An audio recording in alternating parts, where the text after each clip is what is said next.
Hi, everybody. I thought if you'll allow, since we've had probably a very long day for our attention, maybe if we want to stand up, only if you'd like, we could stand up for just about a minute. And I won't lead you too hard. You can kind of do whatever you want, but I would, for example, do just a little bit of the twist, maybe a little bit of just raising the feet. Whatever feels good for you, just stretch a little bit. I want to be able to speak with you guys, and I know that if I was sitting there the whole time, I would have no chance. So, this is obviously not a planned part of my talk, but Flo and I, my co-founder and I actually met from practicing partner acrobatics. So we both love being in our bodies. Okay, if you want to have a seat, thank you very much.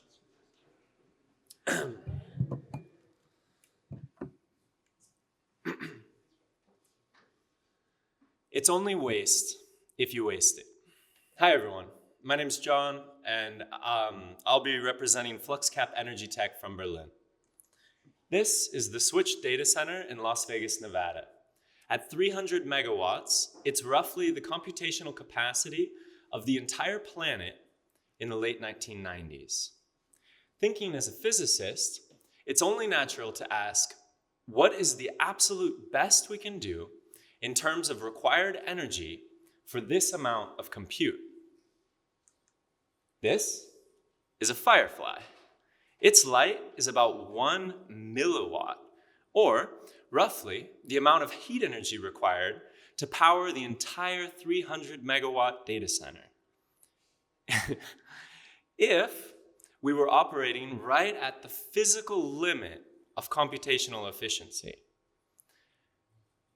Now, you might be asking yourself, where does that limit come from? Well, it traces back to a famous thought experiment in physics called Maxwell's demon. The idea was as simple as it is unsettling. Imagine a tiny creature with a door between two compartments which sorts fast and slow-moving molecules without requiring energy. It would create a temperature gradient. At the time, it seemed like a loophole in the second law of thermodynamics. But a century later, Landauer solved it.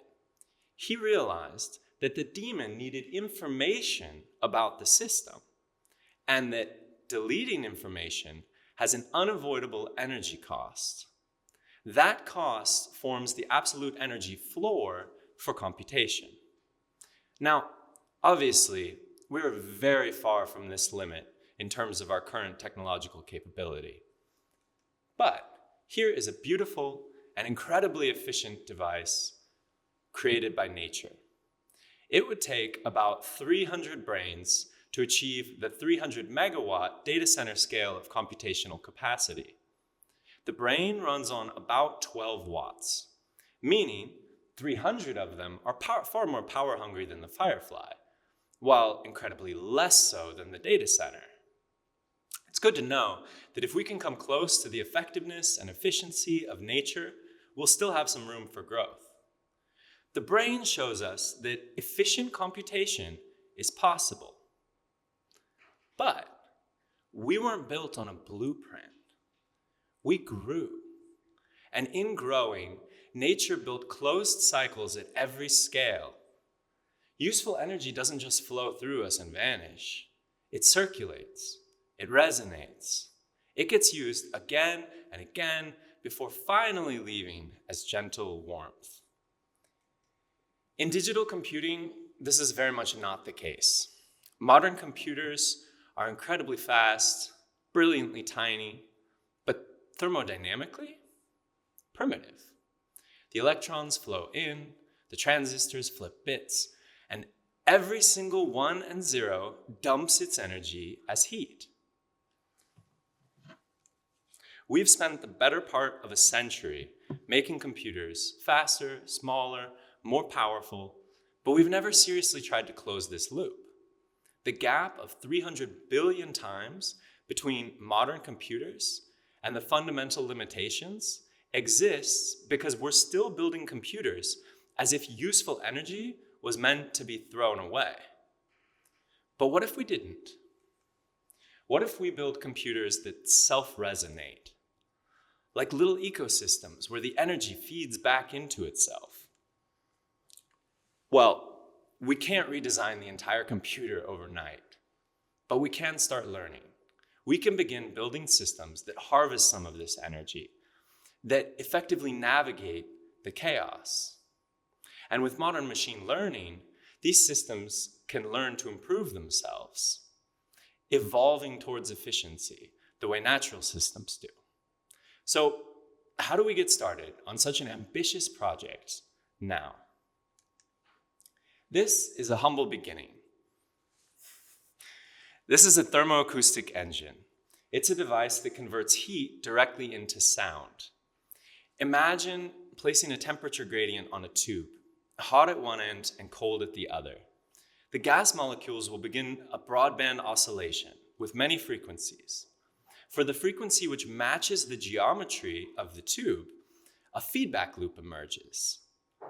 Each pressure wave reinforces the next, like pushing a child on a swing at just the right moment. The thermal chaos organizes itself into a traveling acoustic wave. Resonance. The system begins to sing. That's thermoacoustics, heat converting itself into organized vibration. It's a heat engine, but one with no pistons, no moving parts, just geometry and the physics of the gas itself. At Flux Cap, we're using thermoacoustics as a platform to take the first step towards the self-resonant computer. The key tool we're developing builds on something called geometric phase. Now, it's a technical and mathematical concept that goes beyond the scope of this talk, but roughly speaking, it's a way of extracting work not just from mean temperature gradients, but from the way their variations interact with each other over a closed cycle. The great thing is, we can start small. By employing this model, we can start to slip past some of the traditional Carnot limits of efficiency. And by starting small, I mean that we can lean on traditional gradient-driven thermodynamics and get 2 to 5% efficiency, which is already financially self-sustaining. It's also a learning platform for the much larger gains that become possible as we learn to understand these systems better. And finally, we can land in the practical here and now. Deep Green and their partners are building urban ecologies right now, today. Data centers are heating homes, warming swimming pools, and enabling vertical farming. They've taken what the industry calls waste and turned it into something that communities actually want. It's beautiful, and it's working. FluxCap's thermoacoustics fits into this ecosystem as one species of a larger ecology. While heat reuse creates immediate value from what would otherwise be thrown away, thermoacoustics learns how to capture a bit of that heat as electricity. The two harmonize and compound. Over time, as we learn, the systems will get smarter and more efficient, which importantly enables compute to grow. And the entire heat reuse infrastructure becomes a laboratory, a testing ground, and a teacher. This is how you build an industrial ecology, through gradual integration, mutual cooperation, and an attitude of taking nature as a teacher. Thank you very much.